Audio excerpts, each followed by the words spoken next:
less healthy, more vulnerable to physical violence and sexual abuse. They are less literate. Majority of world's unhealthy, unfed, and unpaid happen to the woman. One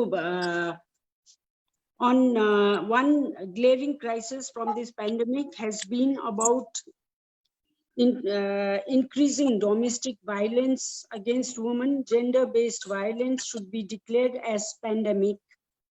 The virus of the violence has to be addressed before it assumes proportion of a pandemic. Different interventions need to be there. We must work to urgently address this challenge as we look to post-pandemic world. Maternal health is a matter of great concern. This calls on governments to increase investments to provide for human security, to make them agents of changes by freeing them from cycles of discrimination and exploitation. Though there is quest for equal rights and full participation for women, remain as the unfinished business.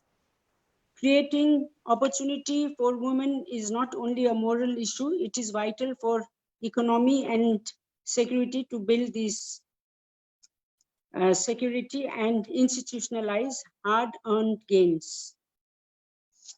So in Nepal, I'll tell you a little bit about Nepal. To prevent the spread of coronavirus, Nepal was under a nationwide full lockdown from March 24.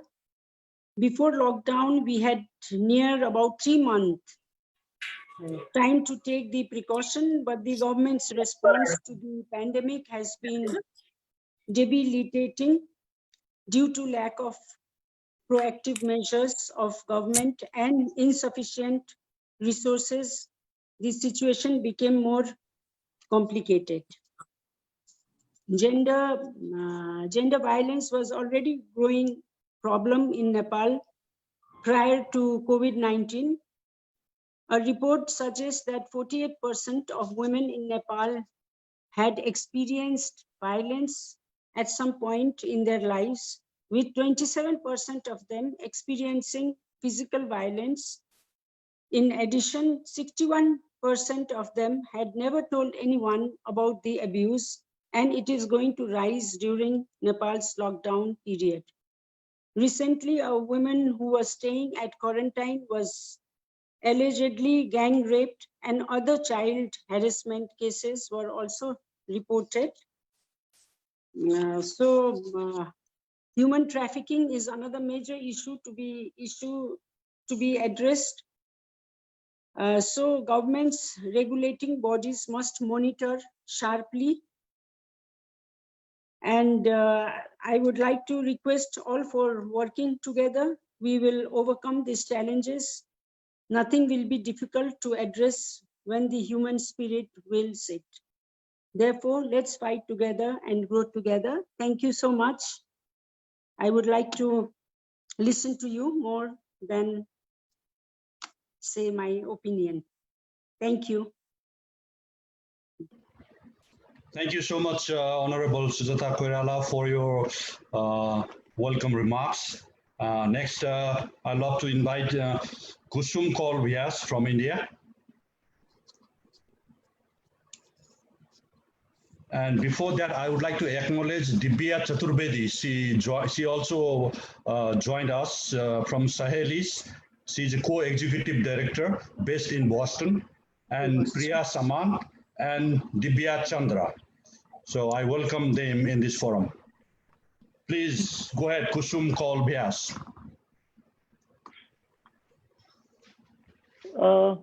During COVID, the domestic violence in India has risen manifold.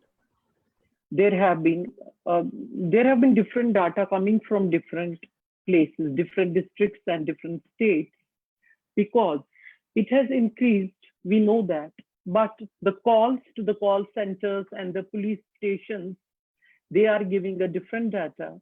because maybe some women did not have access to phones. They may not have been able to go out of their homes to make the calls.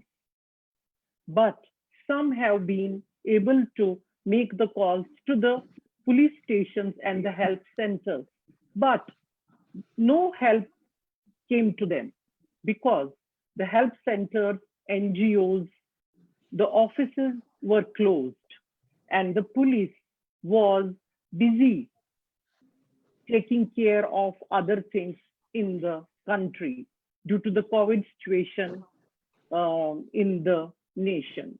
So many people, many thinkers thought that Indian government had put emergency food, availability of food and medicine on emergencies. They should have put the domestic violence also at the same level so that women can call up at certain numbers. Later on, a case went in Jammu and Kashmir, the case went to the High Court. And the High Court gave the directives that women should be allowed to make the phone calls. If they cannot do from home, they should be allowed to make phone calls from the places where they purchase food or they purchase medicines, so that the perpetrators don't come to know about it. That was, government made an arrangement through the High Court for the women in one state. But that it was not the same situation in other states.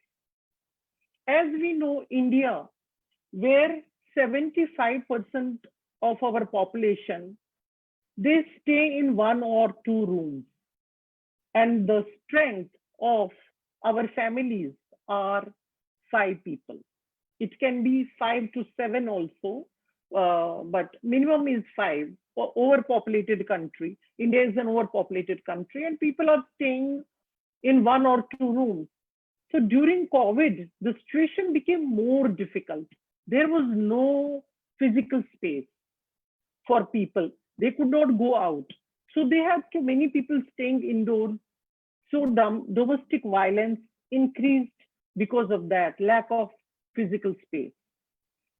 Another reason was, I'm talking about the people who did not have access to food or income. So that was a major reason for one of the major reasons for domestic violence.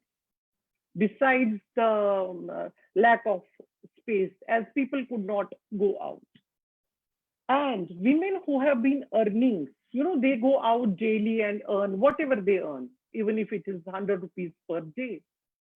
So that also they could not do. So it became an additional burden on the family of not having enough resources. Then in our society, men are in a section, especially lower class, men are prone to drinking, which they could not get access to the bottle, which they are used to daily. So they diverted their frustrations towards the women in the family, especially the wives.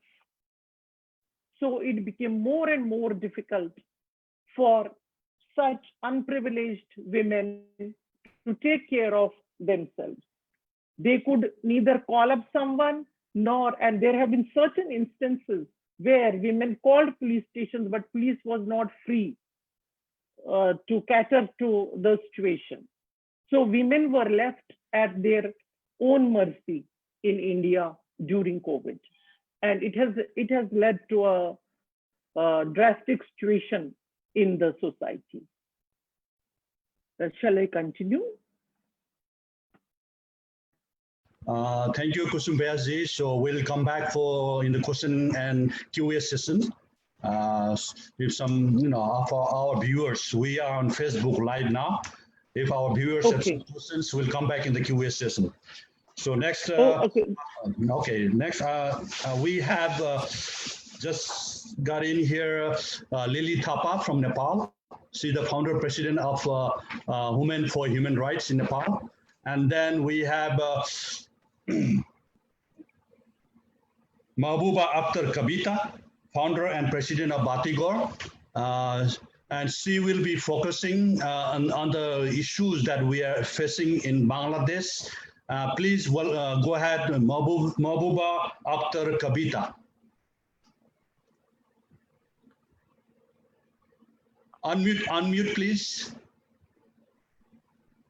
Unmute.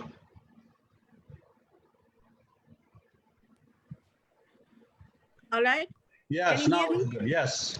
Okay. So, go ahead. Hi, this is Mahbuba Kabita. I'm the founder and the president of a nonprofit organization, Batigor. And good morning from Newark. I'm in Newark. So let me start the talk about, so should I focus only on Bangladesh or the domestic violence? Your experiences, okay. Only focus on domestic violence today. That's correct, but in US as well, or only Bangladesh? Yes, whatever you experience, you have a 5 minutes time. Okay, thank you. So if we start talking about domestic violence, and we know all the definition, that's the violence or aggressive behavior within the home, typically involving the violent or abuse of a spouse with a partner. So in US, the lockdown, it's in one hand, it proved effective measures for battling the pandemic, but they have also exposed gender inequalities and the threats to women across the world, not only US, all over the world. So if we think about the women in the family, they are suffering as they suffered in Asian country, like in Bangladesh. Here, the women are in Newark with the low income group. They are living like India, what the other participants shared it right now, that in a 1-bedroom apartment, they are living 2, sometimes 3 families together. And now, because of this COVID-19 situation, men cannot go out. So both women and children all are on the same situation. They are being abused by their partner or the male family member. They are not having any chance to talk or getting support from other agencies to share their sufferings or their pains. So that's a big concern for women. They cannot, their workload is increased tremendously because all the family members and the children are at home and they do not share their domestic household chores. So the women, like before, they were going out, they had some ventures to share, at least to breathe outside. Because of this COVID-19, they cannot, they do not have their chances. And their partners are always with them, just surrounded by them. So they cannot talk about their situation. So in Bangladesh, if I go back to Bangladesh, maybe you all know about a killing took place. A man killed his wife, and then he surrendered to the police station, and it was viral in Facebook. So I'm not going to detail of that, but I'm just want to mention that this is the consequences of this COVID-19 lockdown impact. This lockdown in Bangladesh, the domestic violence and abuses are increased in the numbers and in the way they were acting before. It was happening before. If I give you a kind of numbers that very recently, there was a survey among 17,000 women in April on this year after lockdown started. It revealed that 800. Hello. Hello. Yeah, go ahead. We are Okay. listening. Go ahead. Okay, so I thought, okay. So yeah, it says 2 more that, minutes left. Okay, so it started with 17,000 women in April, and it from 17,848 women were tortured physically. 2,008 women was suffered or tortured mentally, 85 sexually, 1,308 people faced financial restriction from their husbands. 4 women were raped, 1 killed, 20 were sexually assaulted. And it's not only with the women, also for the girls and the children. 92% children have been abused by their parents or other family members during this period of COVID-19 lockdown situation. 14 were raped, 16 faced attempt to rape, 2 were kidnapped, 10 were sexually abused. So the situation is getting down, and the women, they are suffering from all aspects of their family life. And the thing is, they do not have any venture to share their feelings with anybody, to go to get support from the other agencies also. Do I have time to continue, or? We will come back in the QA session. If our viewers, we are on Facebook Live, if our viewers have some questions, we'll come back in the QA session. Thank you for your presentation, Mahbooba Akhtar Kavita. Thank you. We'll get back to you. Thank you. Next, I'd like to invite Tenzin Seyang, focusing on Tibetan community about the domestic violence during and post-COVID-19. I welcome Tenzin Seyang.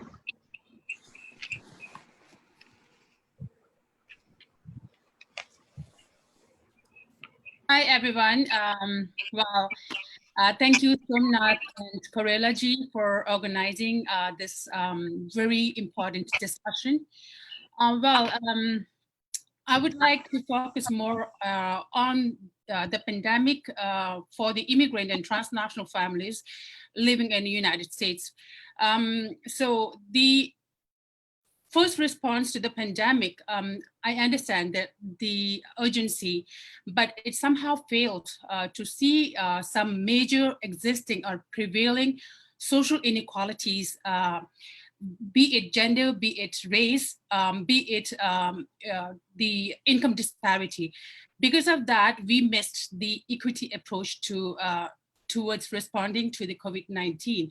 That's why all of a sudden we see a high death rate in Black and Brown communities, as well as we saw a spike in domestic violence cases. And we already know that isolation is a form of domestic violence that women and many individuals face. So what happens is when you say stay home, stay safe, and your home is not safe. So I don't know how a survivor would get that message. It is very painful for sure. And I myself have experienced isolation in a relationship much ahead of time when I was young. So I know what isolation is like. And now when you encourage lockdown, social distancing, and quarantine measures, it contributes to further isolation. And then being an immigrant, you are more vulnerable, being an immigrant woman. So we see, we heard about Bangladesh, we heard about Nepal, India. So in New York, especially, we have huge number of immigrant families.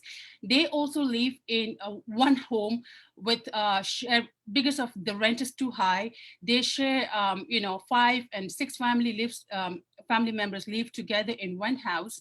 And then we fail to see that many immigrant women, they face legal document problems.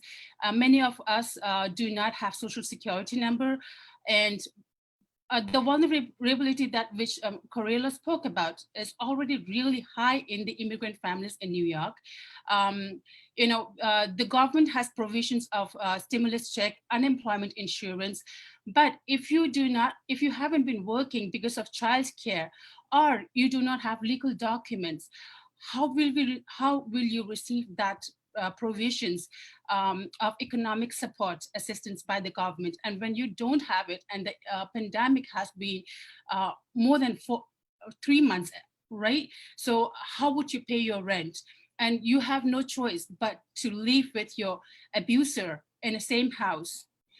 It has impact not only on the individual, but the children, and also immigrant women or immigrant families lack support more than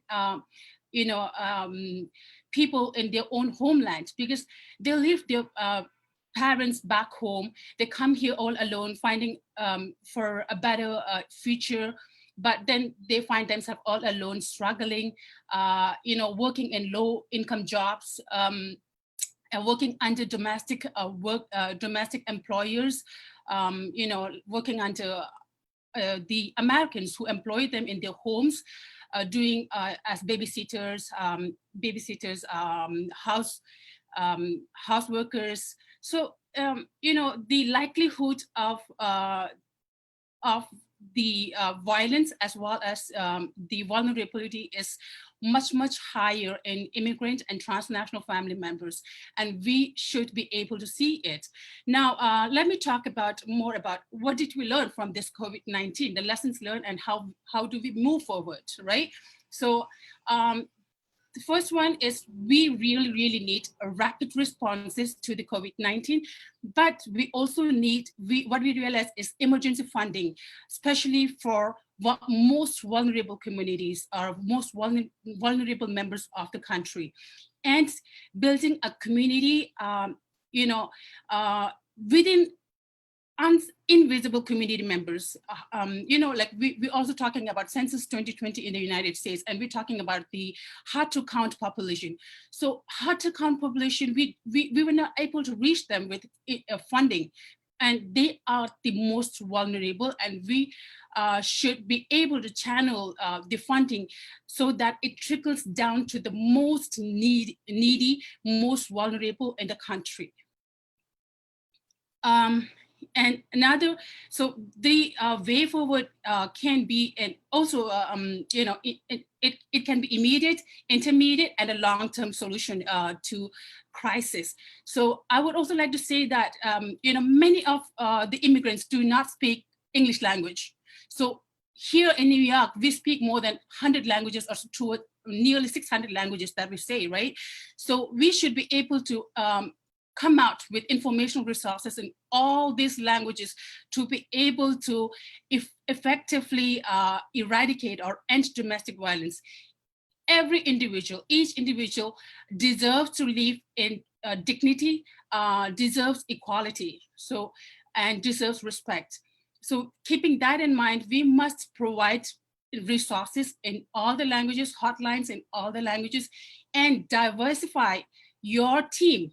In the nonprofits, in the human rights advocate workers, you should diversify that. You should have as many ethnic background people in your team, so that you are able to cater to as many people, reach out to the most vulnerable in the country.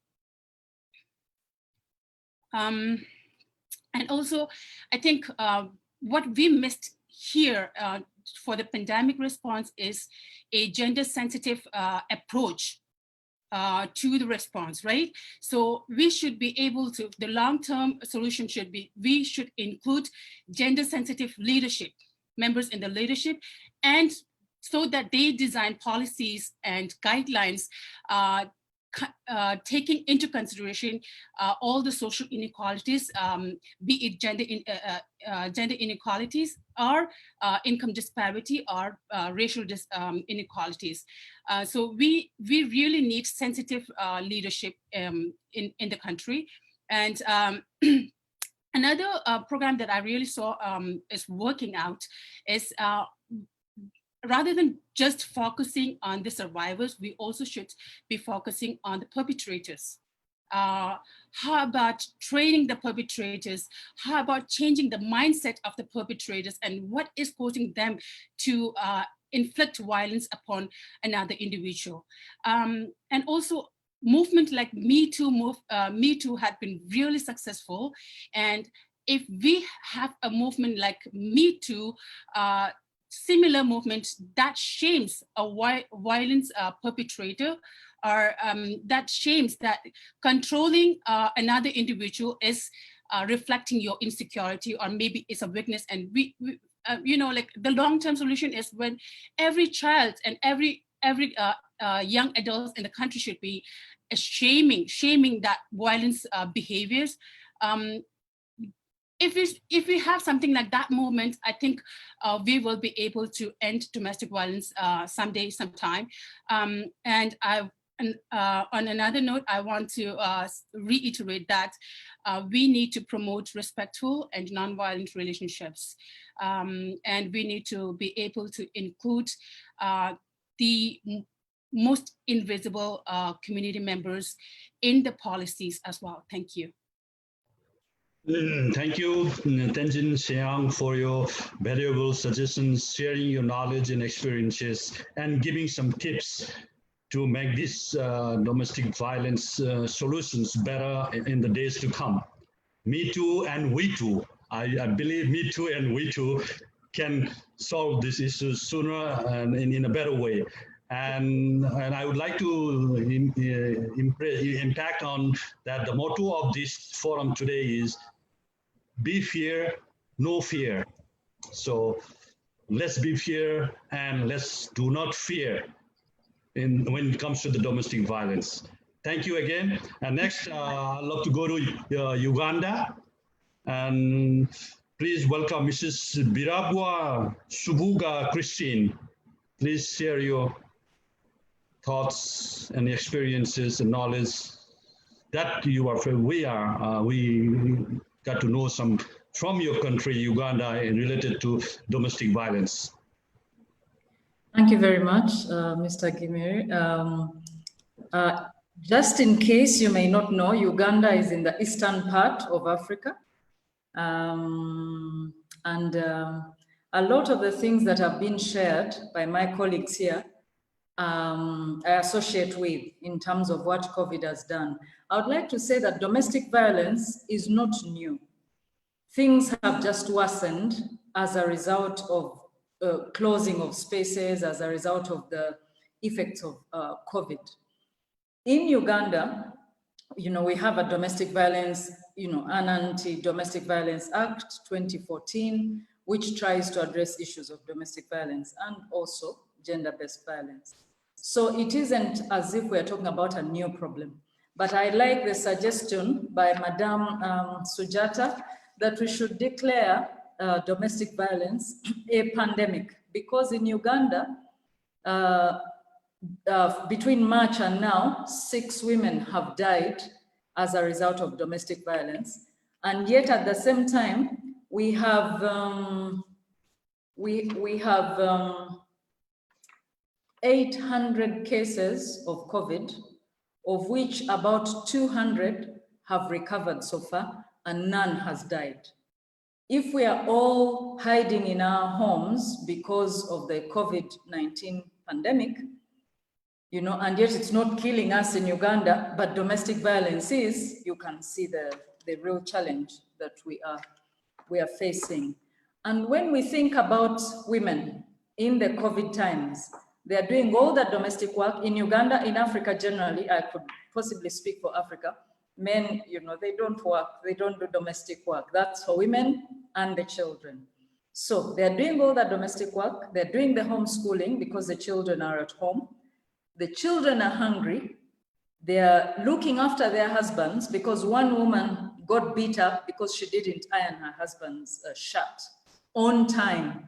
Okay, she should have ironed it the night before. He woke up in the morning, never mind that he wasn't going anywhere, but he woke up in the morning, his shirt wasn't ironed, and he beat her up.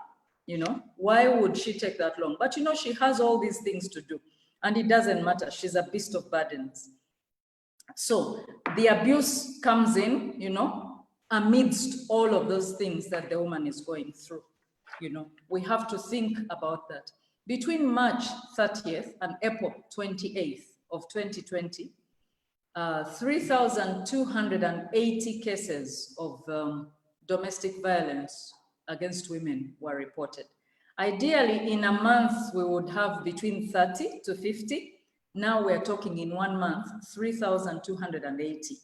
And we also had 283 cases of violence against children in the same month. And so we're talking about a problem that is a big one.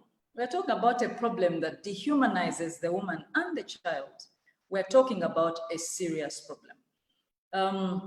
At the same time, it's taboo to share, you know, things within your home. We have many sayings in our different languages, you know, where you don't go telling the public about what is happening in your home. So you get beat on, but you can't talk about it. So the 3,280 cases could potentially be less than a half of what is happening in our communities today.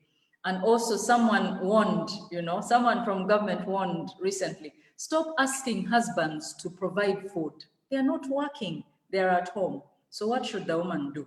When she asks, she gets beat on, but the children are hungry, they need to eat.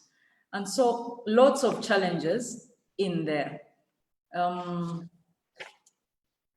What has been done? What has happened? What's going on in Uganda to deal with these issues?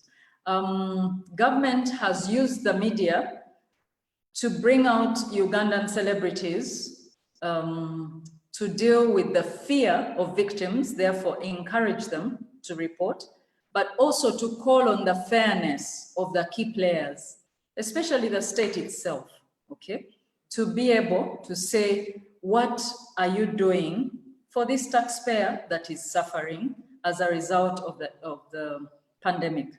We have also a lot of donors that have come in to provide funds for some kind of shelters, which are also difficult because of social distancing. You can't have enough, really. And also toll-free lines, and also some kind of counseling support for survivors.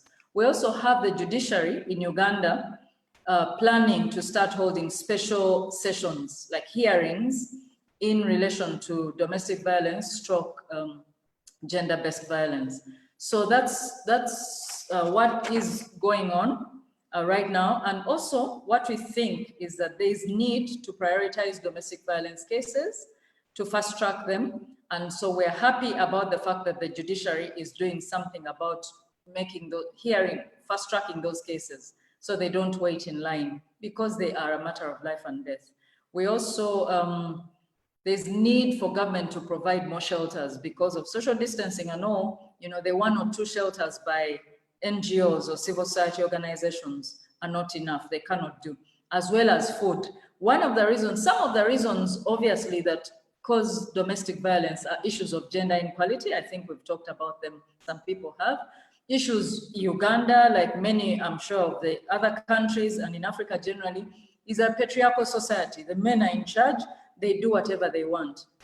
Women are part of the property they own, so they can beat them to discipline them. And, you know, believe it or not, even today, 2020, that is the way things are viewed in our society. And of course, poverty. If a man has been laid off, you know, and then the woman comes to say, I need dinner for the children, the quickest and easiest way to deal with it is to beat on her, because, you know, the man is already in problems and he doesn't want to feel that he's not fending.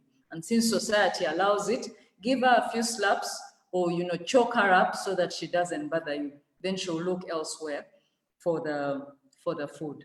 So these are some of the challenges we are experiencing, and we are hoping that with the measures that are in place, we will do better.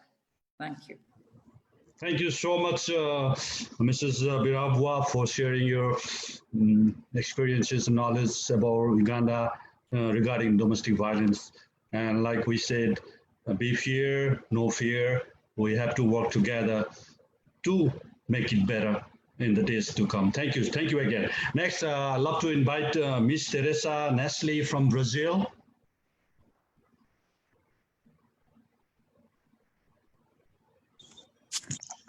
Yes, good morning. I'm from Rio, Brazil, and I'm work at United Nations as a UN volunteer for more than 15 years. And everything I'm hearing today is the same speeches that I heard inside UN. And as a volunteer, I could follow, especially the women issues, because it's my problem. I follow the women's issues rights. And to tell you the truth, all the women give suggestions. I gave suggestions in the past. A lot of powerful women inside United States, United Nations gave suggestions, great suggestions. But what did we accomplish? Nothing. Our situation gets worse and worse, especially women in the war, women as refugees. You see, we are privileged. I'm privileged to have the kind of life I have. My family came from the Middle East. I'm a refugee. My family from the Golan Heights. And this happened in 1925. So almost 100 years, and we continue, the same issues, and women and children suffering. So my understanding nowadays, if you don't have power in politics, if you don't empower the women, we have nothing to do. We're going to be slaves of the macho man, of our husbands or politicians. You see, in Brazil, we impeach a president woman, Dilma Rousseff, with no crime, because they decided to take her because she was doing right. She's not giving privilege for corruption. They have nothing against her, but they end up impeach her. Now they just killed last year a woman in Brazil, Marielle. She was involved in politics, very powerful in Rio, and they killed. And who killed her? Now they're find out in TV, the president militia, they say, that's connected with the militaries, kill her. So the women get involved in politics, they have a little power, they'll kill her. And that's our problem. I think in Brazil, this is our problem. And myself, is not only domestic violence, also financial violence. My father passed away more than 20 years ago. My brother, a millionaire, owner of a bank, he cannot share my part. So it's still not solved. My mother passed away 5 years. I cannot have writings for nothing. And why he has the power? I'm in court against him. But why do I have the power? I don't have connections with the judges. And the problem also is the judiciary department. They have been bought to do what they want. If they receive money, they give freedom for this one. And look, our ex-president was in jail with no proof. Now they prove Lula. Now they prove that he's innocent. So we're living in a fake world with a lot of lies. How can we solve our problems? We don't have a direction. When I think if we women are not organized as soldiers, like the army are united, organized to fight a war, we are not. The problem, we became soldiers in this world, uniting all of the countries and have support financial. Probably they'll respect us. And what mother wants to have a baby and know that with 18, he's going to the war to kill or be killed. No mother wants to give birth to a child knowing that he's going to the war. And this is the problem nowadays. The big business is the weapon industry. Take Netanyahu out of the game, and you see the war going to stop it, because it's the war against the Muslims. Again, Christians are quiet there, but the Muslims. And so they want peace? No, they don't want peace. U.S. funded Israel more than $300 million a year just in weapons. So this is a big business. They want to finish with the war? No, they're making so much money in the weapon industry. So why are you going to finish? So that's why I'm proposing to have more meetings like that on Zoom, and get us together and form our army, each country. Let's be soldiers and let's talk and be very serious, because in politics, they don't respect. Even at United Nations, how many references do we have? What happened? What happened? Women is still worse than was 20 years ago. We have more women as refugees, starving. Even in Rio, you see the people in the Zocodiv with a problem.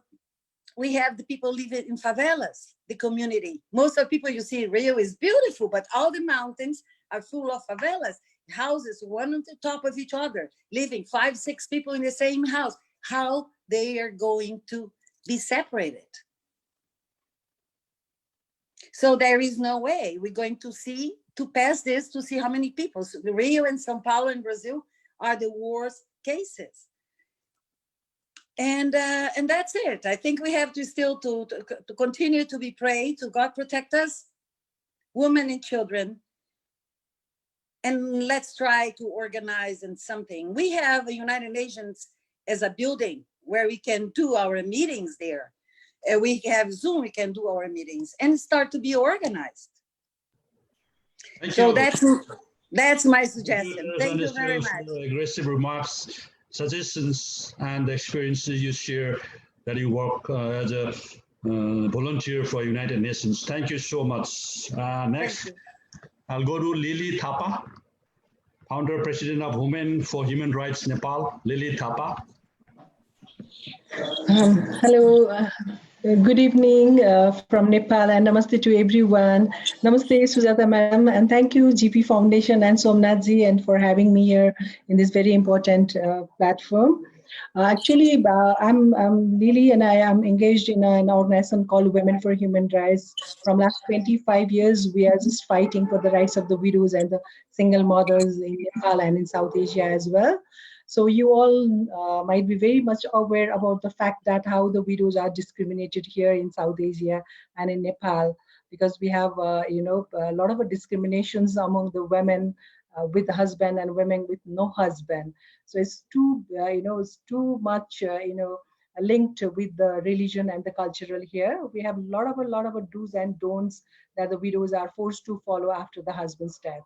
You might be, I'm sure that many of you are aware of the fact that how the widows have to go through after the husband's death. And in Nepal case, actually, we have almost 6% of the widows among the women's populations. That means 900,000. And among the 900,000 widows, almost 67% of the widows are in between 20 to 35 years of age, having 3 to 4 children on average. And you can imagine, majority of them are illiterate. Almost 86% of the widows in our country are illiterate as per the census, last census. So you can imagine how difficult it is for a woman who is illiterate and who have no skills, no resources, and we have to, follow all these kind of inhuman practices.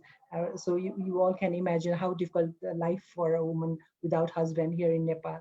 And it's not only the situation of Nepal, it's all over in South Asia as well.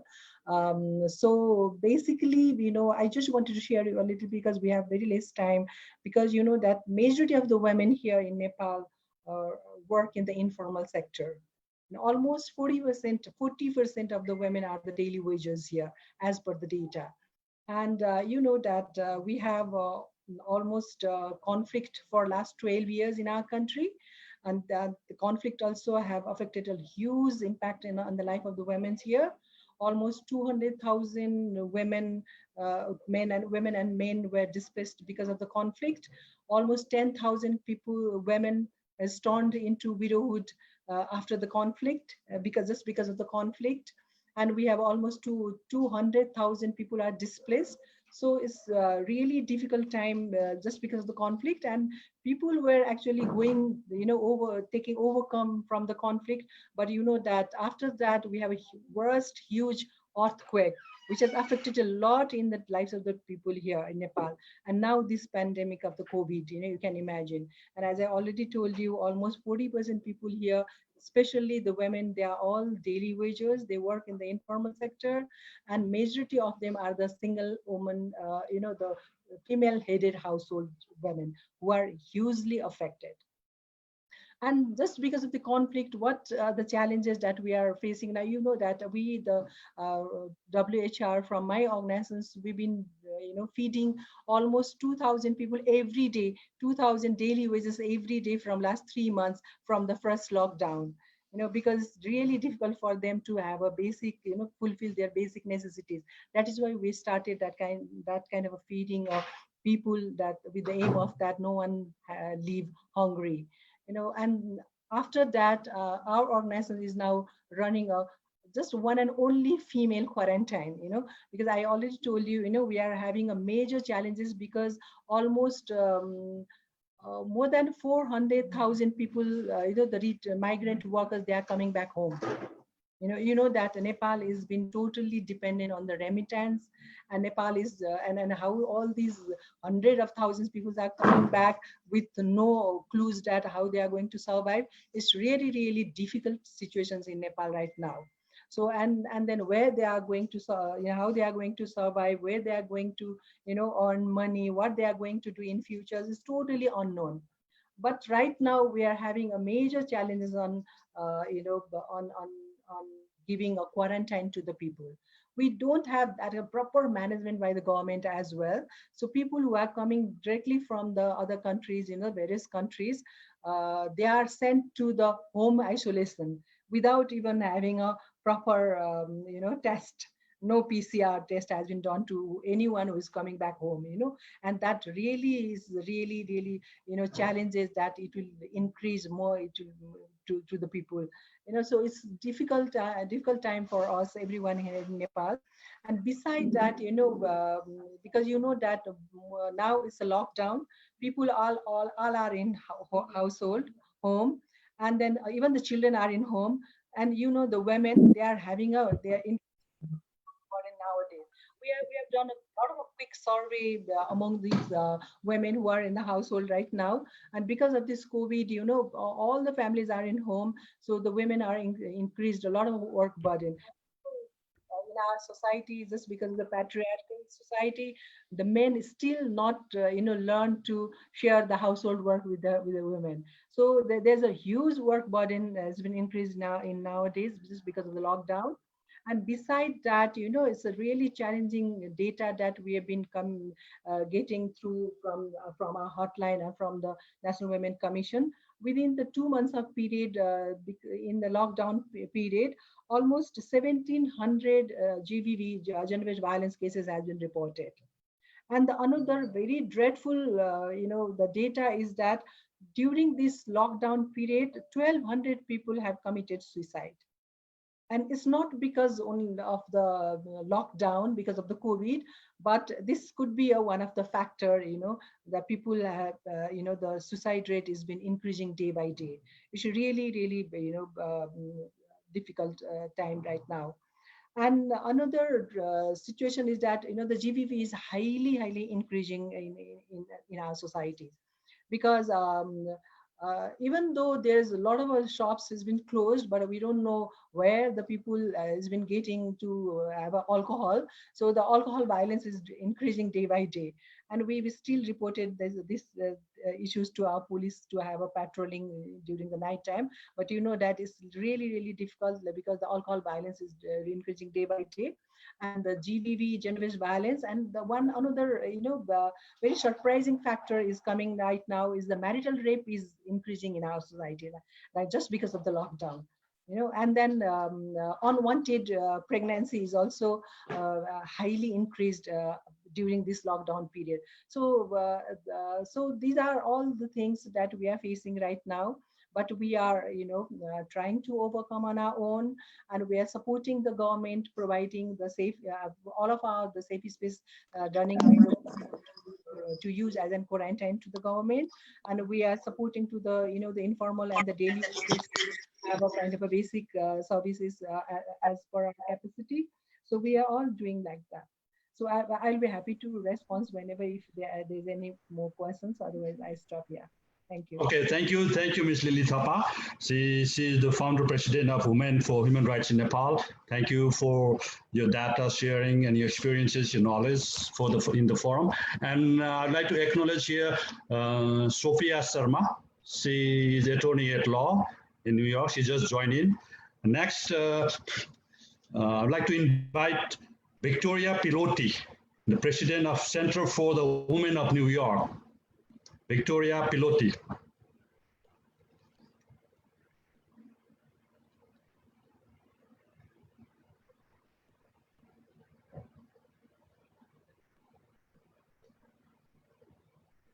Victoria Piloti, president of Center for the Women of New York. You're muted, Victoria. You're muted.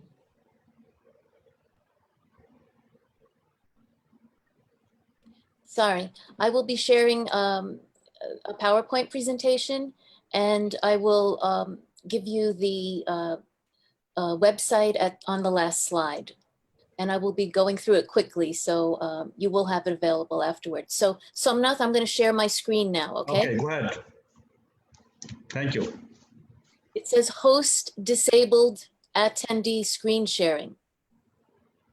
You need to enable it. Okay.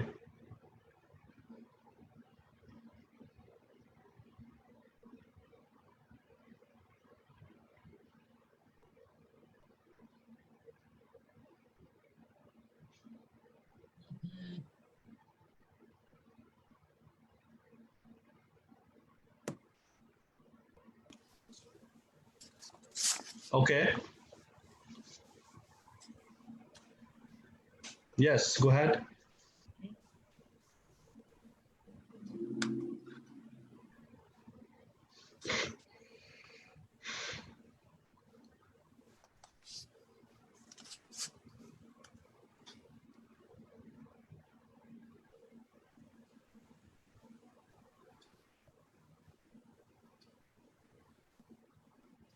Okay. Thank you to our global conference moderator, Somnath Ghirmire, coordinator North and South America, GPK Koirala Foundation, and I'm Victoria Pilati, the president of the Center for the Women of New York, and in a short while I will introduce Malini Shah, our director. The Center for the Women of New York was founded in 1987 and has been empowering women with education and financial stability. Now, we have a new term, intimate partner violence, and we felt it was important to distinguish between this and domestic violence. According to Ron Wallace, PhD, Associate Professor of Criminal Justice at American Military, domestic violence historically was viewed as violence in a relationship focused on a crime of abuse involving two individuals in a heterosexual marriage. The husband was typically the abuser and the wife was the victim. In the 1970s, in response to a campaign by women's rights groups, and I'd like to commend Teresa, yes, they formed an army and they got results. So these women's rights groups highlighted the need to address abuse by husbands upon wives, and the US government and nonprofit agencies, our NGOs, started providing emergency shelters and other advocacy services for women who were survivors of domestic violence. In 1994, Congress passed the Violence Against Women Act, further strengthening laws by specifically identifying violence against women as a crime that needed more focused protection and, of course, more funding.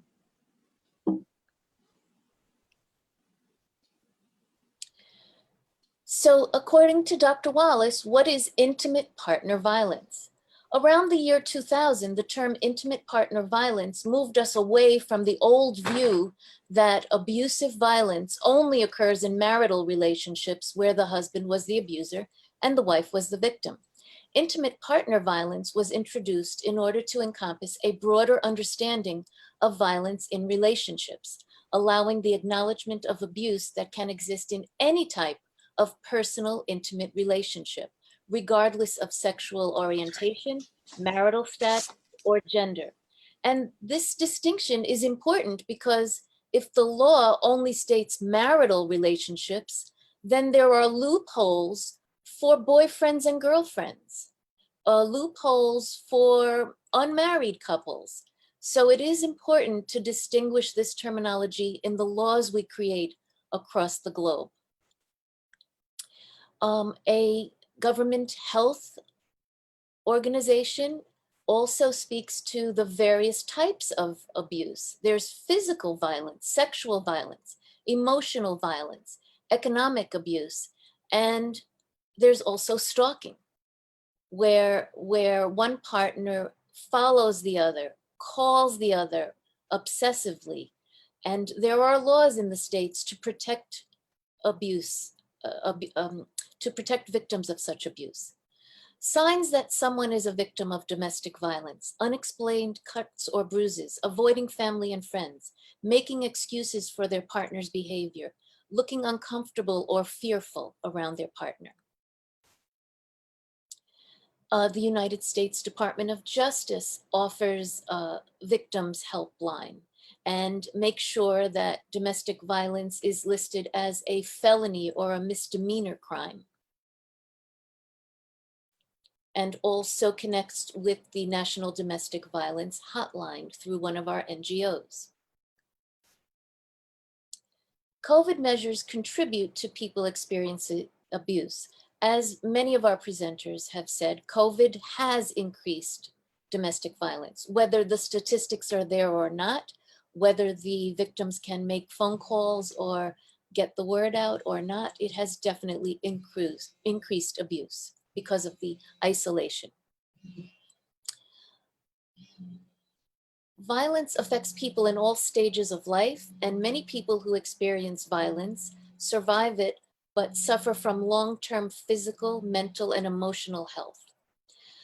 The domestic violence, the COVID-19 measures necessary for slowing the spread may contribute to an increase in violence because of the social isolation, financial, emotional, or physical stress that has come out of COVID, lack of time alone or lack of physical and mental space. We all need space. Lack of childcare, so the children are around more often and may contribute to the violence in the home. Innocent children.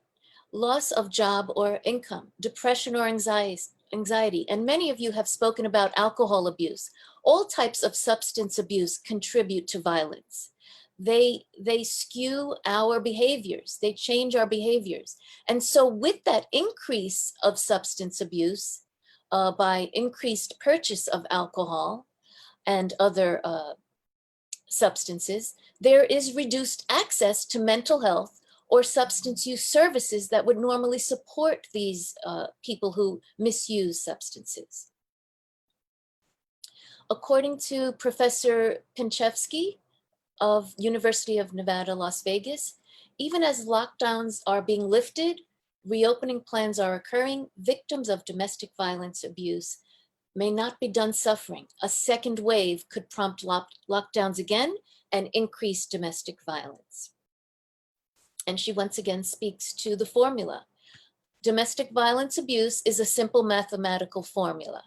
The recipe is you add economic strain, alcohol, frustrations, overall psychological distress, lack of opportunity for a victim to leave their home, and now you have more domestic violence. In Nevada, they have come up with a solution. The government has partnered with Uber and is offering assistance to survivors of domestic violence and sexual violence with shelters and free rides at local shelters throughout Nevada.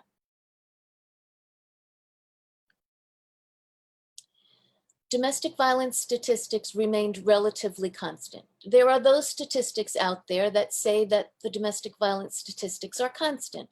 We can only guess that there are so many unreported cases with all this forced togetherness with abusers. And we also may have new abusers who never were abusers. So they have no record of having abused before. So in southwestern, our state of Pennsylvania, the reported hotline calls increased, but shelter stays decreased during the quarantine in March and April. And in May, hotline calls and shelters stayed increased. We have a national domestic violence hotline, and the website is also structured in a way to keep our survivors safe and has warnings on it. And also most NGOs and most government offices that support domestic violence survivors have installed and instituted texting as an option. If someone is next to an abuser, they cannot pick up the phone. They cannot speak so readily, but they can text, and perhaps the abuser will not know what they're texting. So texting seems to be a viable option for our survivors, and our governments and our NGOs have started texting options. Domestic violence in New York. In October 2019, New York State instituted a partnership with providers of beauty services. They very much are confidants of our survivors, and they need training on how to deal with, how to support survivors. We need licensed social workers, we need clinicians, but a good second opportunity would be to train our beauty professionals to at least give survivors resources. They may not be trained in counseling, but New York State has implemented a plan to train them. And they provide a video to beauty workers. They have sent them all an email. And they have free resources on their website. Again, you will have this PowerPoint. You are all welcome to these free resources. The link is here. The New York State Office of the Prevention of Domestic Violence also has a hotline, also has texting options. And within the text option, they are very clear to tell the survivor, it is not a public chat room, it is completely confidential, it is secure and private, it is staffed by professionals who can help, and is available 7 days a week, 24 hours a day. Our New York City Mayor's office has an office to end domestic violence and gender-based violence, and also has its own hotline, and lets survivors know that their shelters are open, that evictions are temporarily suspended, so they will not be displaced from their homes during this pandemic. They have family justice centers, which are in the courts in every borough, which are a one-stop resource. They not only have the court system, they have counseling, they have legal services, they provide resources to shelters. So New York City has quite a few resources available and makes them very publicly known. Now, as far as our NGOs, we need to look to our hospitals. The Mount Sinai Sexual Assault and Violence Intervention Program out of Mount Sinai Hospitals gives advice to our intimate partner violence survivors. They have free, confidential, no documentation required for those who do not have legal immigration status. They have a telephone number. They have survivor-centered trauma-informed counseling by licensed clinicians. They offer safety planning in the boroughs of Manhattan, Queens, and Brooklyn. And I do know that their advocates will be side by side in the courtroom, in the hospital with survivors. They are called and they are there to help the victims in those very early minutes of difficulty in the courts, in the police station, in the hospitals. Safe Horizon, which is a very large NGO in New York, has their own hotline, and you can speak with a licensed counselor. The counselor will give shelter referrals, safety planning, supportive counseling, help building lives, housing assistance, legal consultations, employment assistance, and worry about childcare. We do need to worry what happens when a survivor leaves the home. We need to worry about the children. And they offer 3 safety tips on their website. And now our New York Police Department. Again, this is how government makes a difference. The police department, knowing that texting is a viable option for our survivors, has the slogan, need help but can't speak. Well, then text to 911 and you will get help and be possibly taken out of a potentially dangerous situation. Gothamist reported that 19 domestic violence murders this year were 4 more than last year, and the numbers are still rising. This is as of April. Commissioner Dermot Shea of the police department was very troubled by this, and Assistant Commissioner for Family Justice Centers, again, they are linked with our court system and our social system, also said that social distancing doesn't need to mean emotional distance. Survivors need to reach out for help. Survivor safety plans are different. So they have developed a code word or phrase when survivors are afraid to call 911 and tell those that code word, and whoever they are texting or calling will then know to call 911 for the survivor. And again, love should never hurt. So the underreporting is a big issue. Our New York Police Department Deputy Chief Kathleen White is very concerned about the underreporting. If we don't know about the violence, and if we don't know that this is a repeat offender, we cannot take action and we cannot keep that survivor safe. We try and help those that have come to us, but we can only prevent what we know, not what we don't know.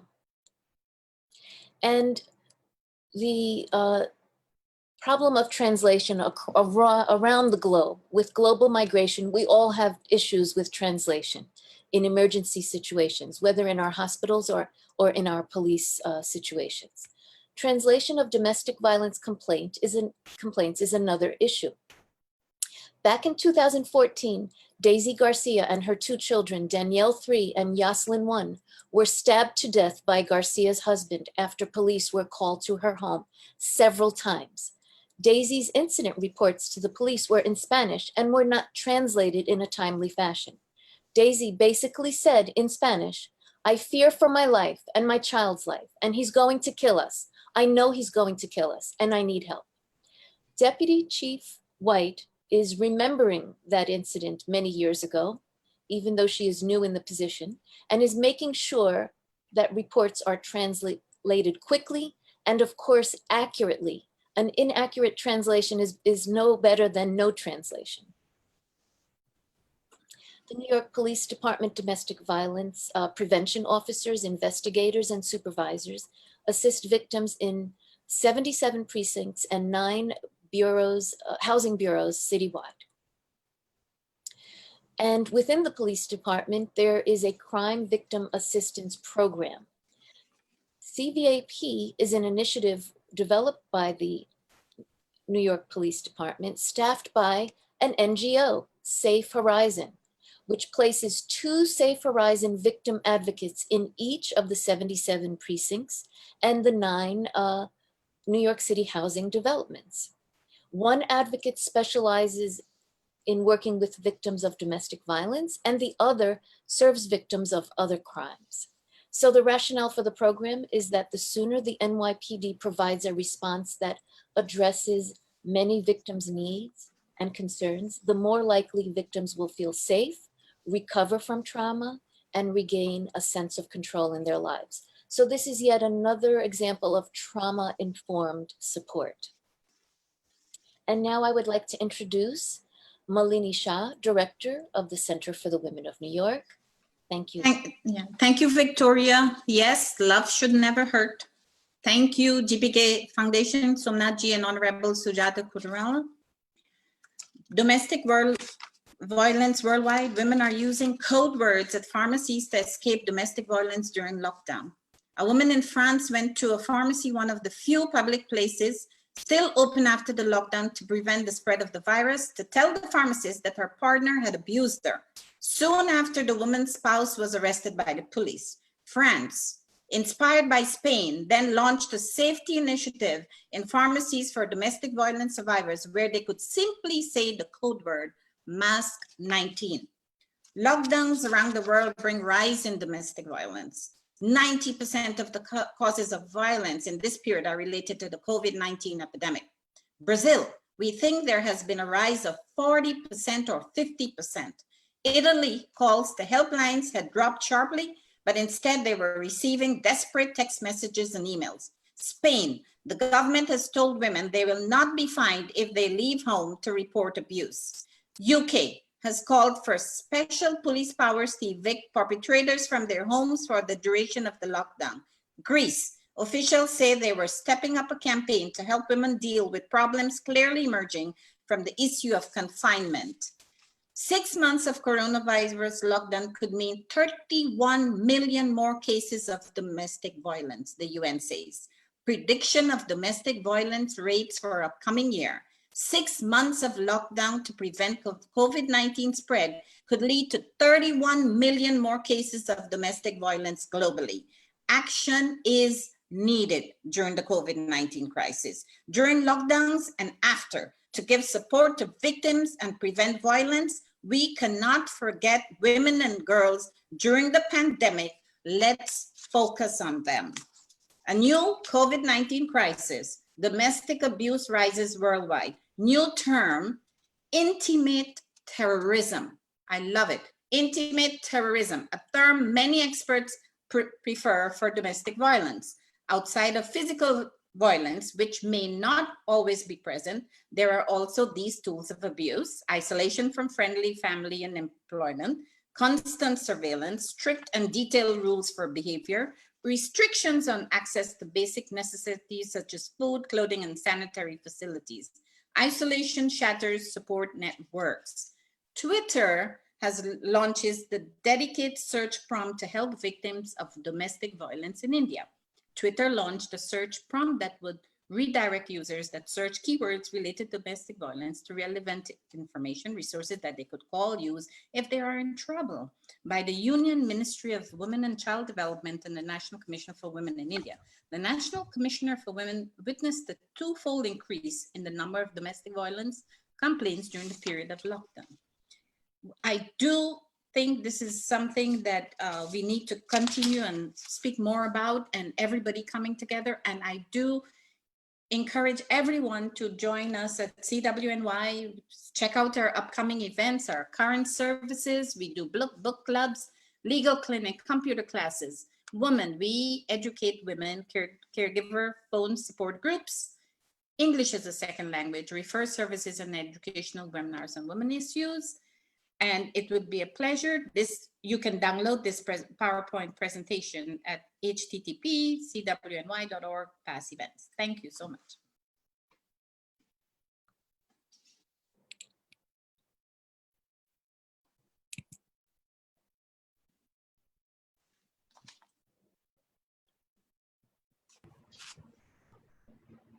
Thank you so much, President of Center for the Women of New York, Victoria Pilotti, and the Director, Malini Shah, for your outstanding job presentation on these issues of domestic violence. And we hope we can learn a lot from this presentation.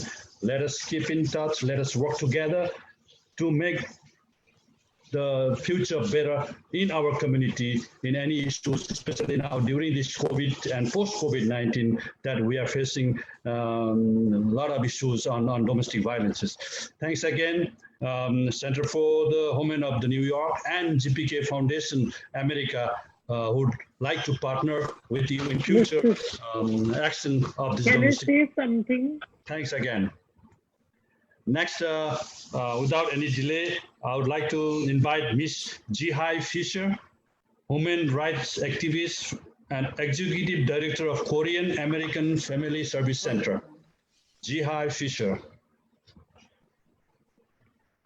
Hello, everyone. My name is Jihai Fisher. I'm the Executive Director at the Korean American Family Service Center, located in Flushing, New York. Thank you, Somnath and the GP Foundation for this very important conference. I really am honored to be part of this really important conversation. At the KFSC, over 30 years, we've been providing social services to survivors, immigrant survivors, primarily Korean, Asian, American survivors who are affected by domestic violence, sexual assault, and child abuse. As many of the colleagues in this conference shared, KFSC, we've witnessed many of the challenges during this COVID-19 that our survivors are facing. These survivors are already challenged and marginalized in the best time, and the COVID-19 really contributed additional challenges for our survivors and their children. I'm not gonna repeat the same challenges that a lot of our colleagues already shared, but because our survivors are trapped with the abusers, for the lack of or better word, we've seen some trends during this COVID-19. First of all, we have 24-hour hotline. It's in bilingual, and it's increased 300% during the month of April. And from April to May, our cases, 600 cases, there's on 600 cases increase between April and May. So as you can imagine, these survivors are trapped with the abusers. And the two trends that we've seen is the fact that the abuser is now targeting the children, because a lot of, all the New York City, the public schools are shifted to the online learning. So all the children are also trapped in the home, and it's very clustered. And the abusers are now targeting the children. So we've seen the increase in the child abuse cases. Some are very severe, including sexual abuse, physical abuse. So it's very daunting during this time. The other trend that we've seen is the fact that a lot of the New Yorkers and a lot of the Americans have lost their employment, their jobs. Therefore, older children are moving in with the elder parents. And we could guess what the roots are, but increased in the stress compounded with the financial downturn. The older children are abusing the elder parents. We've seen other forms of domestic violence, and the numbers have increased. So, as we all share, it's a very difficult time for the survivors and their children, their family members. And I think it's really important for the domestic violence providers or the activists to come together and really voice ourselves to the local, state, federal governments to make sure that that these survivors, especially the immigrant survivors, voices are included in the conversation, as well as we want to make sure that the survivors or the victims who are in need of help, the immediate help, understand that there is a help out there, like the KFSC in New York and other wonderful NGOs they're doing wonderful work globally.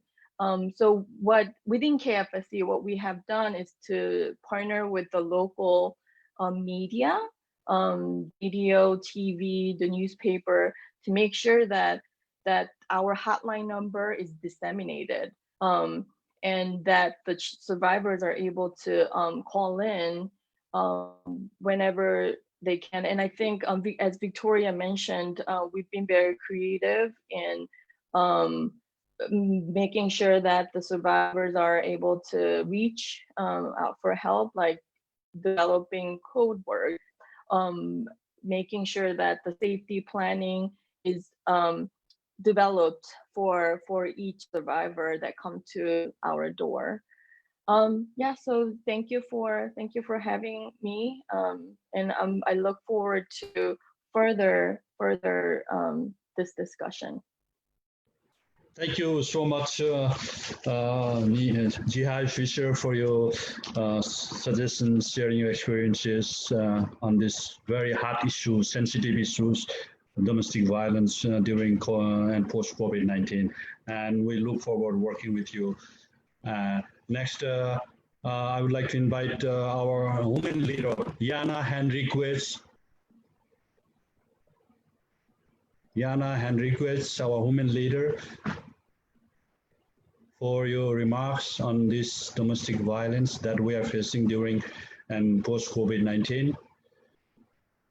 Jana Henriquez.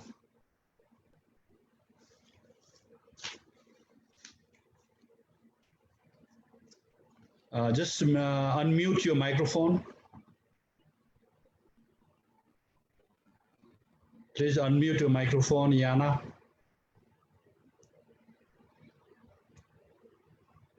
Unmute it, unmute.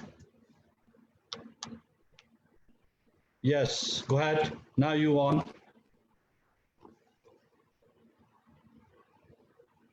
Yes, Jana.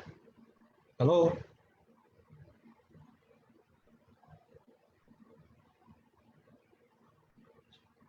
Something wrong with the connection? Yes.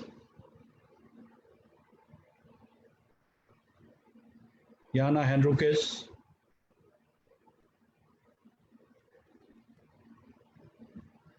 Cannot hear you. So just check your microphone and we'll come back to you without any delay. I'd love to invite Divya Chaturvedi from Saheli's Co-Executive Director.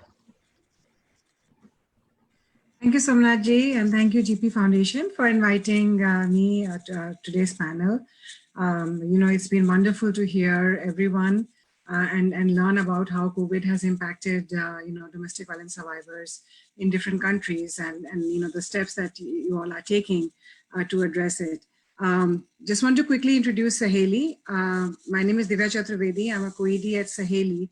So Saheli Support and Friendship for Women is a non-profit organization that provides domestic violence services to primarily South Asian women and families and children in Massachusetts and New England area. Saheli started in 1996, so we have been providing these services for the last 24 years. Many women here have raised the issue of what is domestic violence and how vulnerable South Asian women are to domestic violence when they come here to the US. And we talked about isolation and how that makes them so much more vulnerable to domestic abuse, limited language abilities, financial and immigration dependency. And all of those issues make them, make them isolated, make them prone to domestic violence because the harmful cultural practices and the patriarchal culture, beliefs are still practiced here. What we have seen with COVID is that isolation, that lack of knowledge of resources, was compounded because they had to now stay at home with their abuser. They didn't know who to call because, like domestic violence is about power and control.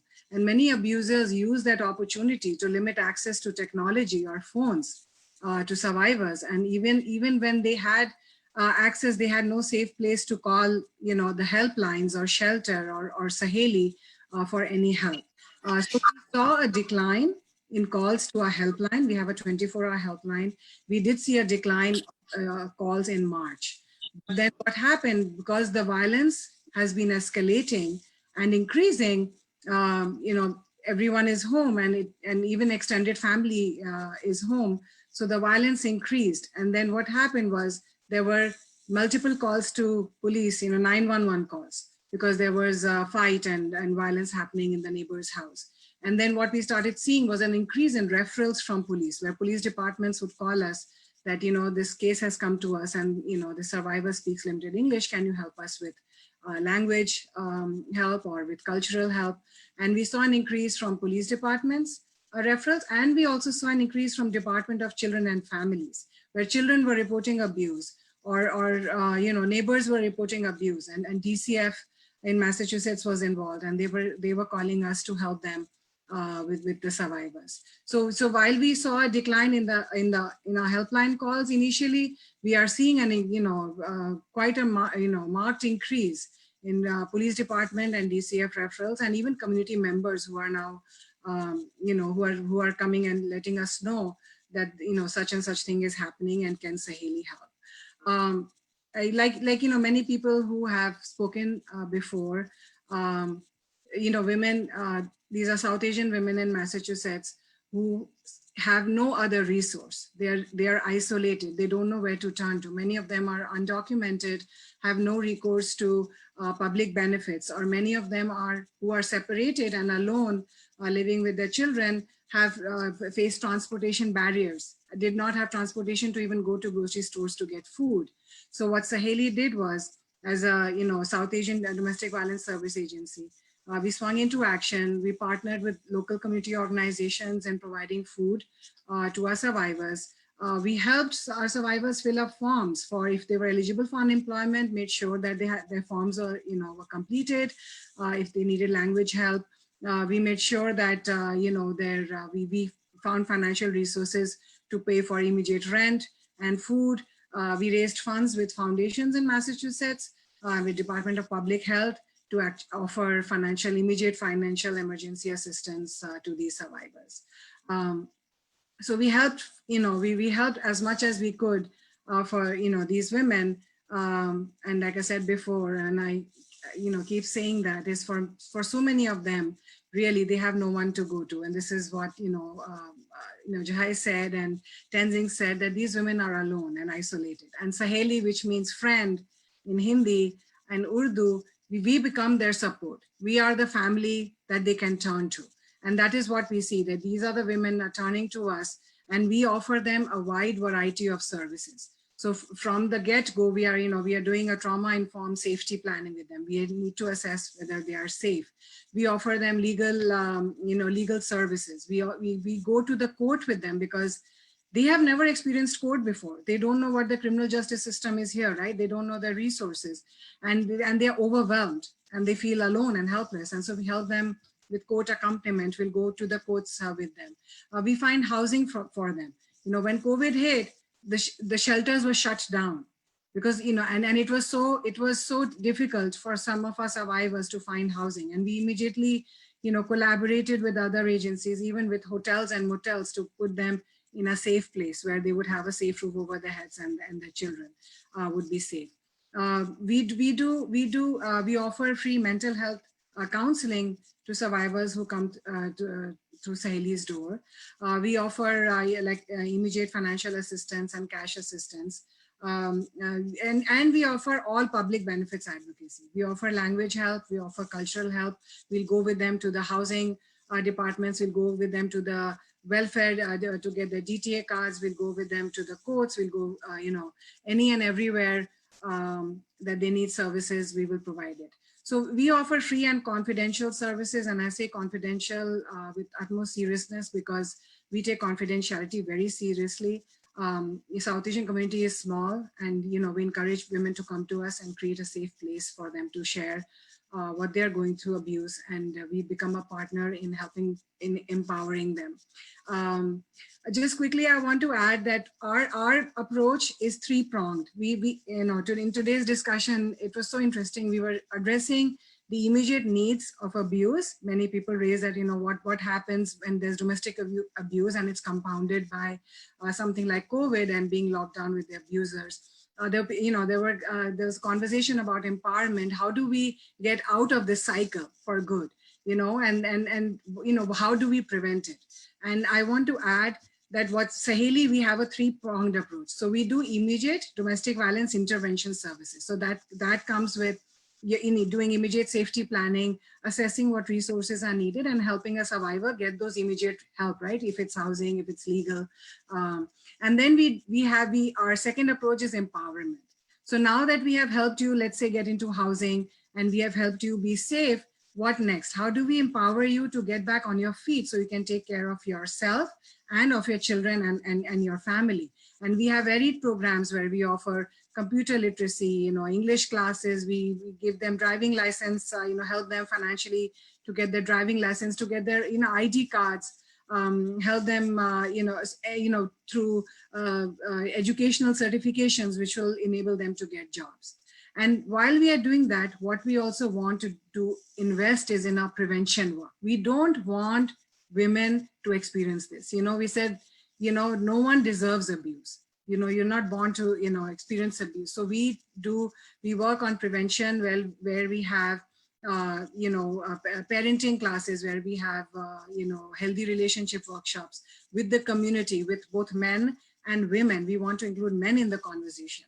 And we do prevention workshops to try and get the community to start thinking about what is healthy relationships, what are some of the harmful cultural practices that are still being practiced in the US, and how do we, get rid of those? So we use this three-pronged approach in our work. We have been doing that for the past 24 years. So, with COVID, it has become even more apparent. Someone raised the point that COVID exposed the existing inequalities in the system. There are already structural inequalities. There are already inequalities built in the system that make sure that a woman is in second place, is not empowered and cannot have her own say.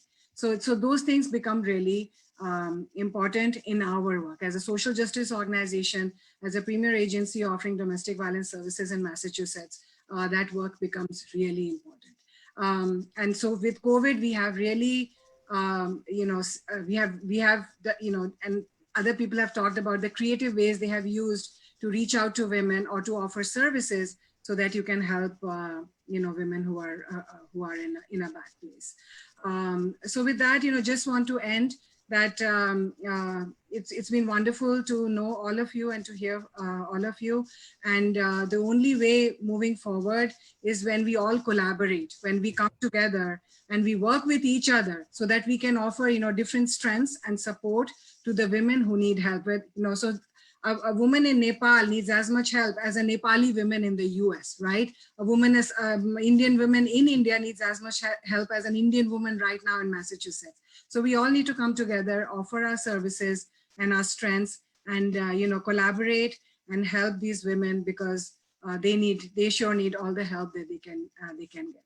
And I'm really honored to be on this panel and to hear all the wonderful work that you all are doing. And I would invite you to meet with us at Saheli, to call on us and collaborate and help these women as much as we can. Thank you. Thank you. Thank you, Dibya Chatterjee, for sharing your experiences, your knowledges. And in solving the domestic violence issues, we are all together. Me too, we too, everyone too, all over global too, So without unity, and there is no strength to solve any issues, and any solutions will never come out. So thanks again, Saheli, Coach Executive Director Dibya Chatterjee. Next, I would like to invite Yana Henriquez, a woman leader and from Latino community. Yana Henriquez. Hi, everybody. Now everybody hear me? Yes. Hi, everybody. My name is Jana Enriquez. Thank you for inviting me today. I'm very pleased to stay here. I'm like it here, everybody working in union and together, because in this time for COVID and pandemic, everybody is very sad. Everybody is very feel not have a helping. But let me tell you something. My name is Jana. I'm working in the community in Queens, New York for almost 21 years. And everything you need and help you, I'm here. So, man, thank you for inviting me. You know me for a long time right now.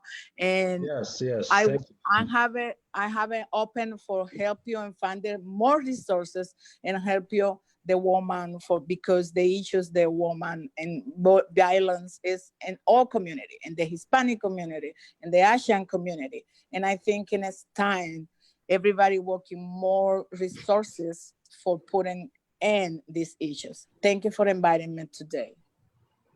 Thank you, Yana, so much for your support to our community. Especially we are minorities in minority community, South Asian, Hispanic community. So we all need to work together unitedly.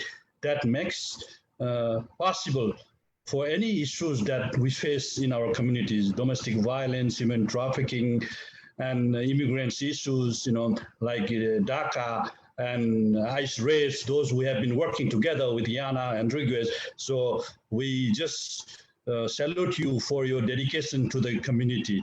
And we continue to work together, build a coalition together, and contribute whatever we can from each of us to make this global community better in the days to come. Next, and the final panelist of today is founding attorney Sophia Sharma. Founding attorney Sophia Sharma and Associates, which based the law firm based in New York City. Please welcome attorney Sophia Sharma. Thank you so much, Somnath ji.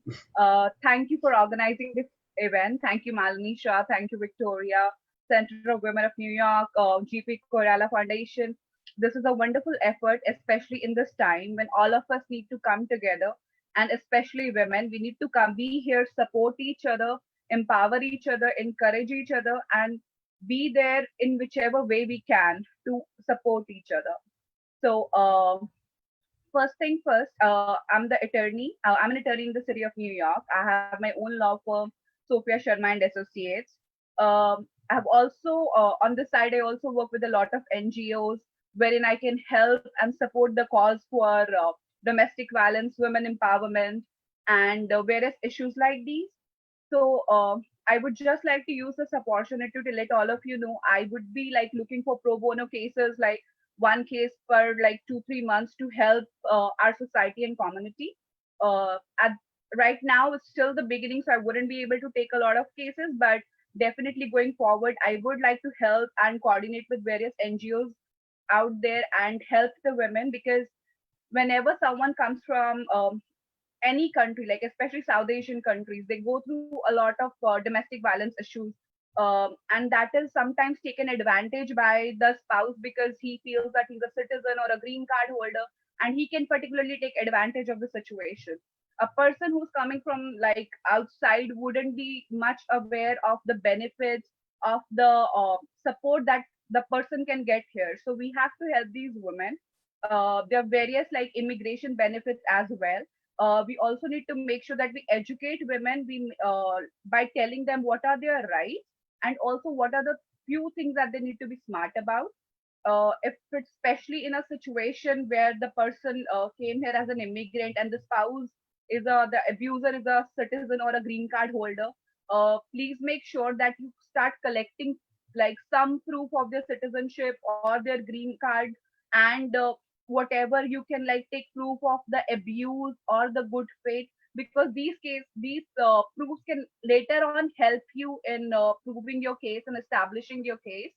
At the beginning you don't think much about it because you are still trying to work the relationship and see if you can make things work, but definitely like later on when things get worse, then you wouldn't get a chance to collect all these things. I have a lot of clients who come to me and they want to take advantage of this immigration benefits that they have, but they cannot because they don't even have the marriage certificate. They don't have the birth certificate. They don't have because the abuser will also try to make sure that they don't provide the documents to the to the the victim. So we have to make sure that we educate them about this. Like the moment you realize that things might get worse, start trying to protect yourself. So these are the few things that I just wanted to mention here. Definitely, anyone like who needs help in any way, if I can help you, I will be putting out my details here on the chat. So reach out to me. Would definitely like to coordinate and collaborate with other NGOs to help this cause. Thank you so much once again for organizing this event. Have a great day. Thank you, Sophia. And last panelist for your short and sweet and effective measures and suggestions you provided to us legally in terms of legal. And thanks again. We look forward working all of you together, like I said, to make our communities better, secure, for the generations to come. And now we are entering in the Q&A session. First question goes to Lily Thapa from Nepal. A question by N. Rana. She's asking that you mentioned women quarantine in Nepal. How secure and safe at this time of COVID-19? What has the government done to support? This is, like you said, NGO project. So how safe is this women-based, only women quarantine in the places that you mentioned? Thank you for the question. Actually, we don't have, the government doesn't have a separate female quarantine as such. But we actually, some of the women-led organizations initiated to have a female quarantine, because you know that almost 200,000 female migrant workers are returning back.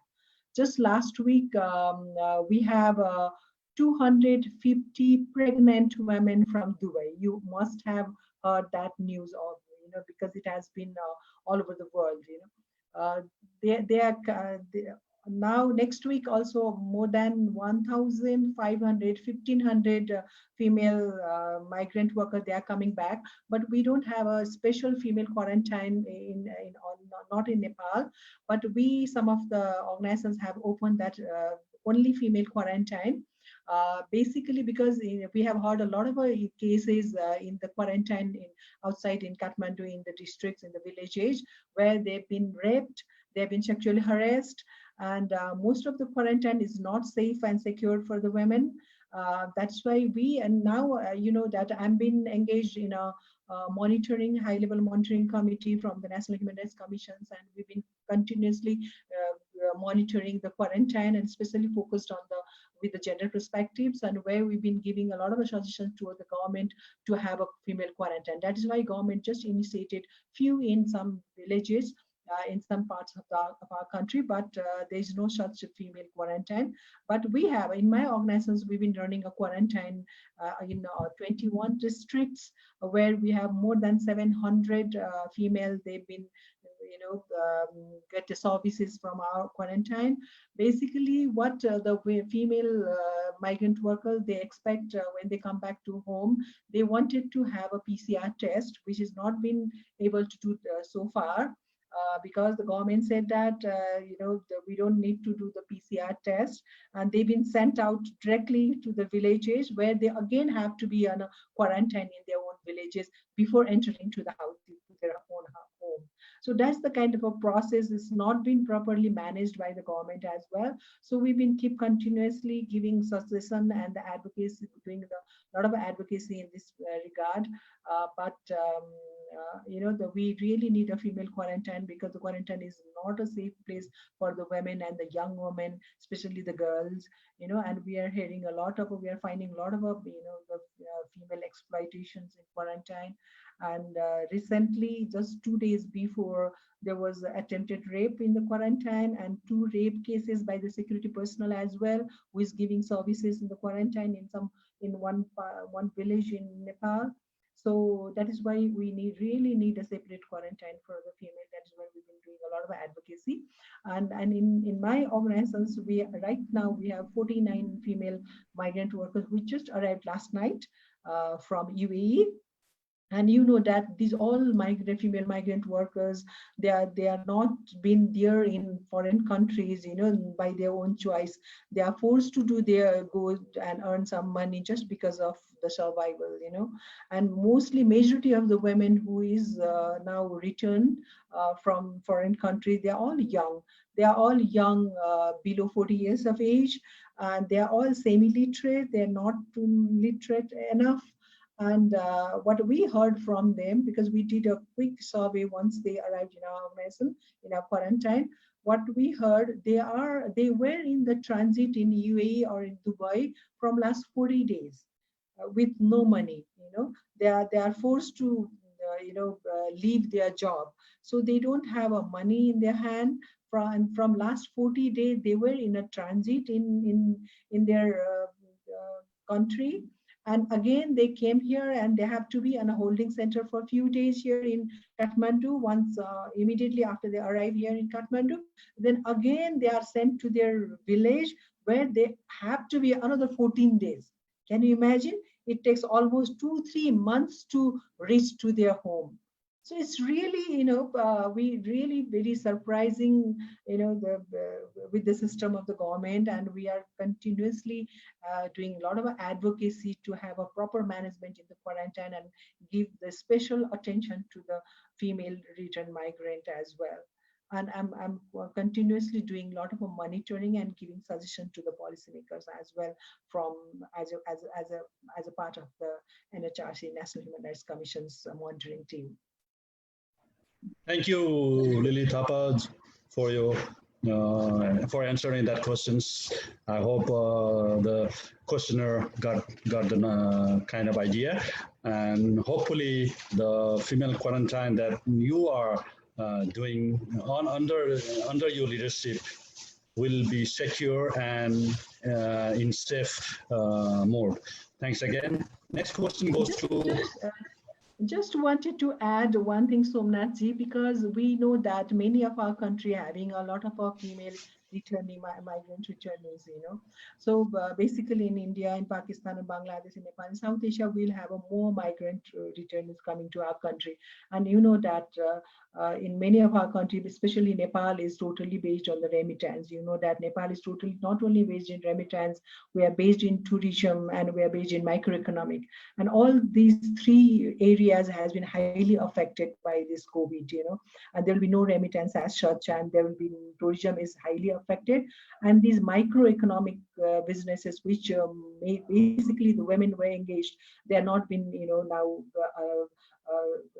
allowed to do any job, because we all are in lockdown. So it's all 3 parts has been highly affected, and we can imagine how the economic sustainability of our country. That is why we've been keep trying how we can keep these migrant workers to be in their home, to be in their country, with some kind of economical opportunity. That is what we are also thinking about that, and having a lot of discussions with the policymakers in this regard. Thank you. Thanks again. So next, another question for the president of CWNY, Center of Women of New York, Victoria Pelotti. Please unmute. What would be your most effective suggestions to combat, control, and prevent this domestic violence globally? I have a very simple solution. We need to teach our children to respect each other. And we need to teach them that when they harm someone else, they harm their own mother, they harm their own sister. We need to really reach them on a basic emotional level. And we need to start young. We need to start in the elementary schools, but we need to start with the families. We need to have some sort of training for parents when they take their baby home from the hospital, I think. Thank you. Thank you so much, President Victoria Piloti, and with all your efforts, your suggestions, and the experience you shared with us had been possible to make this forum, global forum, happen, and really great presentation that you shared among us, and it is really knowledge to gain.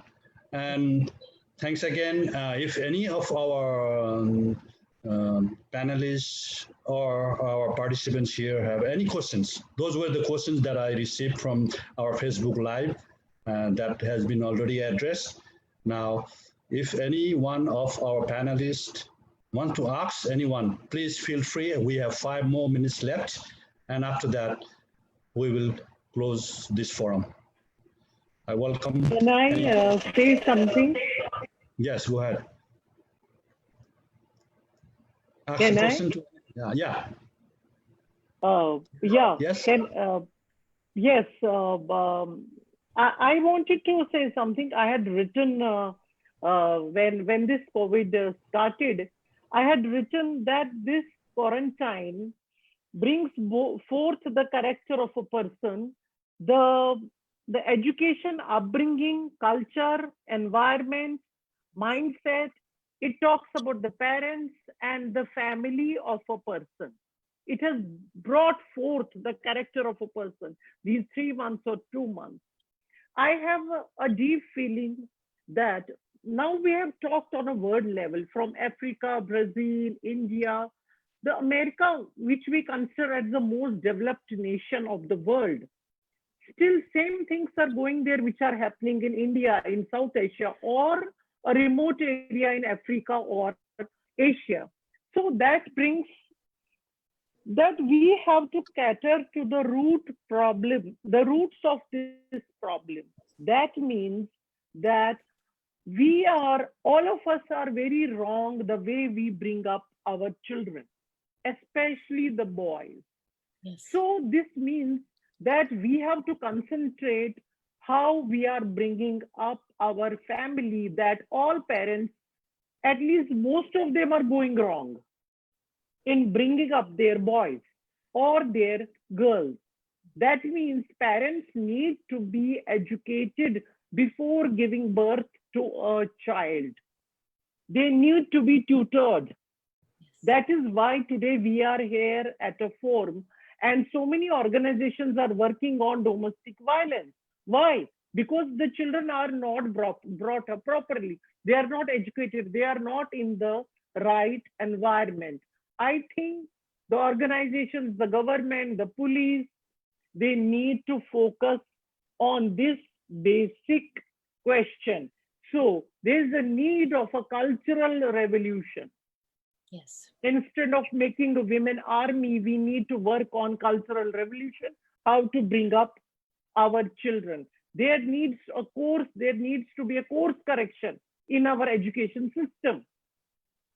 That means the schools, the colleges, the teachers, the professors, our leaders, they need to talk about a cultural revolution, and that too worldwide, not only in one particular country, India or Nepal. At least we should be thankful to COVID or the quarantine, which has brought forth this problem, the magnanimity of this problem of domestic violence, which is not only physical, but mental, how women need to be respected, how they are to be dealt, a sister, a mother, or a daughter, how everybody needs to behave with her, how she needs to be respected.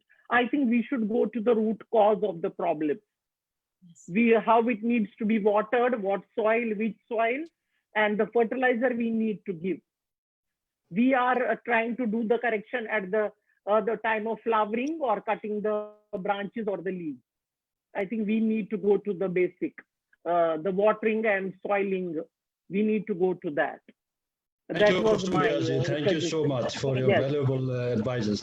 Like I said, so just one until and unless I don't change, you cannot make change. So you have to change yourself first to face the educational improvement in this 21st century. So we all need to have educated, to educate others. Then only the society can change. Then only we can address the issues. Then only we can make better, like I've been saying. Next, who has been asking to ask questions? Kavita, it's Mabuba. Yes, Kavita, go ahead. So we have 3 minutes left. Yeah, just very quick one, a very quick suggestion that we all are talking on the same platform, same issue, same thing. This is the socialization process.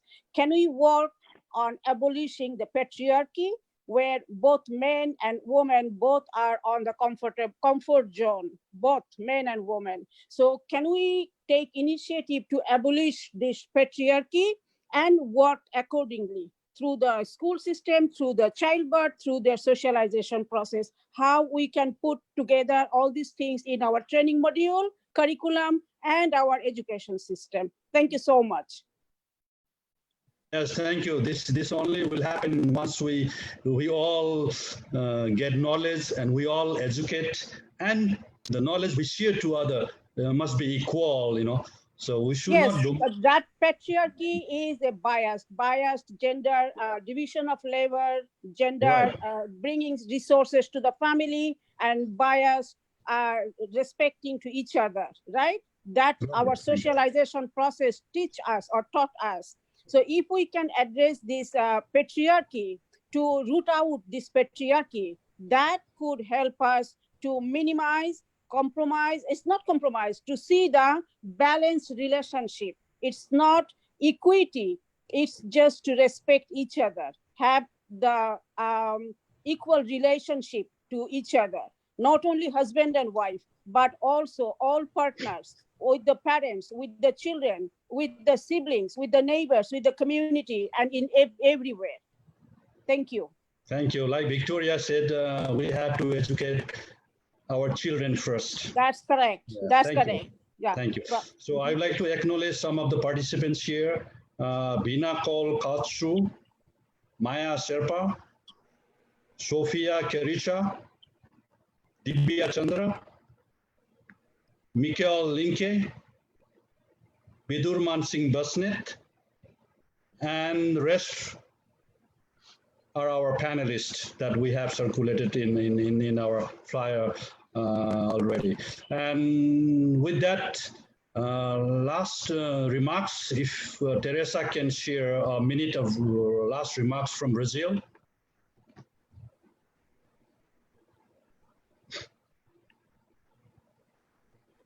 I'm very happy to be part of this group.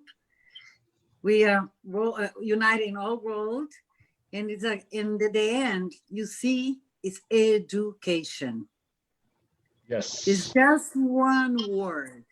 Yes. Educate our children. We are the mothers. We educate our boys. So you must start since they're babies, to respect women. And by educating our children, we educate our husbands. That's right. And I think the word is education, and the solutions are in the mothers, are in the women. And that's it. Yeah, thank you. Yeah, the main weapon is education. Yes. I think it's education. Yeah. Yes, that's yes, it. yes. Thank you so much, everyone who joined this panel today, and we look forward to hosting another panel on human trafficking, and we will keep posting you, and we'll update you. Please follow our Facebook page, GPK Foundation. We have been doing the global conferences, leadership conferences virtually, and this is our 6th series. So we host every weekend one event every weekend, and we will post you the upcoming events, like I said, in human trafficking. So, and on behalf of GPK Foundation chairperson and former Deputy Prime Minister and former Foreign Minister of Nepal, Sujata Koirala, I would like to thank you all from the bottom of my heart, the bottom of our foundation. And she has to leave early today as she is kind of sick, got fever, she mentioned earlier.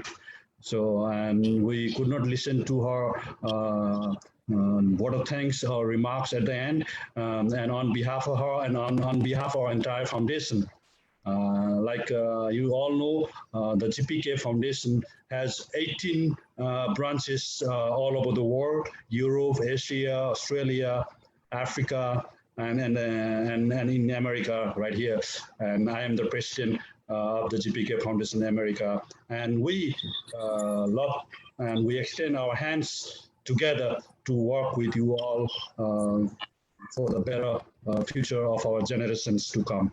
Thanks again. Thank you. Thank you. Thank you. Thank you. Thank you. Thank you. Thank you. Thank you. Thank you. Thank you. Thank you.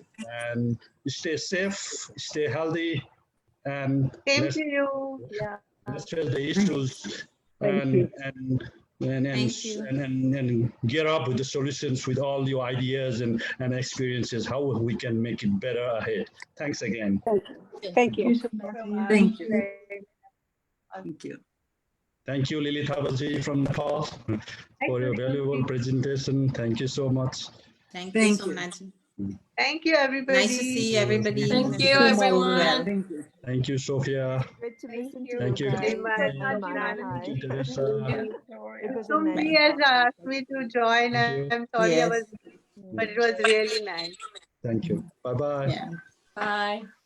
Thank you Bye, for everybody. joining. Thanks. Thank you. Thanks for joining. Thank you. It was Bye. a Nice to learning see you all and experience. listen to you. We Yes. learned a lot It was great. Very from nice each other. topic. Very good Yes. topic. It was very interesting.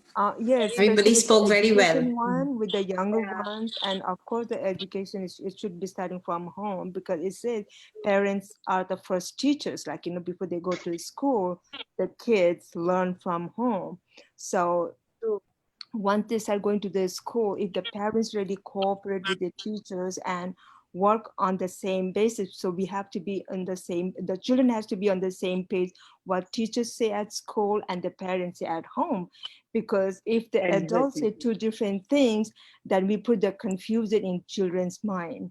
That's how I think it, because I'm an early childhood teacher, I'm Montessori certified, I work in Brooklyn, and I'm from Queens, New York.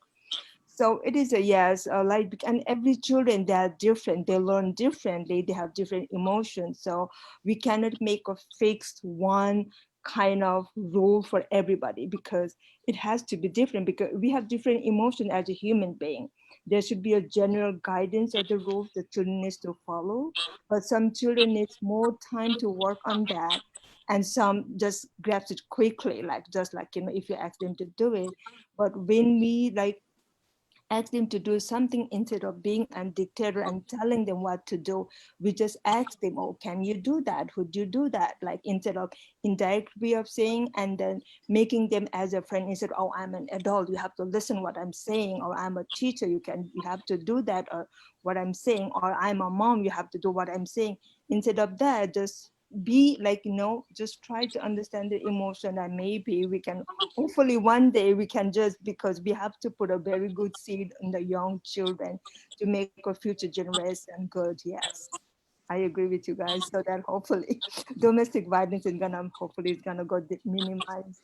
I have experienced that a little in my own life. So yes, we grew up in a patriotic kind of family. We do respect our male figure, but in the same time, when they just cross the boundaries, and then it's gonna be issues. And because I'm a divorcee, I'm separate from my husband, because all those issues could not be taken care of well at the moment. So And I've been a teacher also, and in one women's conference I said, remember your kids watch you. Yes, right. And they copy everything that you do. Right. That is very true. It's like they are not kind of listening, or not, they're not paying attention, but every move you do or You every do, word yes. you use, they do that because Yes, it's very interesting. yes, Yes. it is, because parents, when the parents tell us, oh, like, you know, we don't use that kind of thing, but Yeah. you know, she's using it at home, like, you know, Yes. I just say, oh, my sweetheart. I use the word sweetheart a lot to the children because they're young, like, you know. Yeah. And one child, she is just 5. I said, oh, like, I'm not your sweetheart, I'm Tala. Yeah. She was telling her name because she is used to calling by her name, like, you know. Yeah.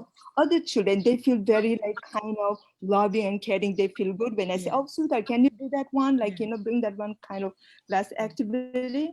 But one child, she wants to be called by her name instead of saying the sweetheart. So that's her choice. So we have to, like, you know, respect her choice. Her choice. And I just, yeah, that kind of. Yeah. So they just, and the other children, they just use some of the words which I use in the Yes. class and at home, like, you know, Yes. using that. They do what? Yeah. So it was so wonderful. Yes. In the background, I was listening. I was doing my work, but I was listening to you guys. Yeah, very good. It was great. Thank you, Maya Serpa. Thank you for joining. It was nice. Thank you. Yeah. Have a Thank you good for inviting day. me. Have a good day. Yeah. Okay, so Yes, we've learned so much. Thank you. as a panel next in human trafficking. Yes, I'm looking forward to that. That will be very interesting. Very interesting. Thank you. Yeah. Thanks again. Thank you. Take care. Bye-bye. When is that planning, Somnath? Thank Next When are you. you? weekend. Next Thank weekend. you. Yeah. Okay. Thank you. Okay. Okay, bye. Take care. We'll Have be a good there. day. Waiting for a Bye, everyone. interesting session Yes. ahead again. Next And Saturday?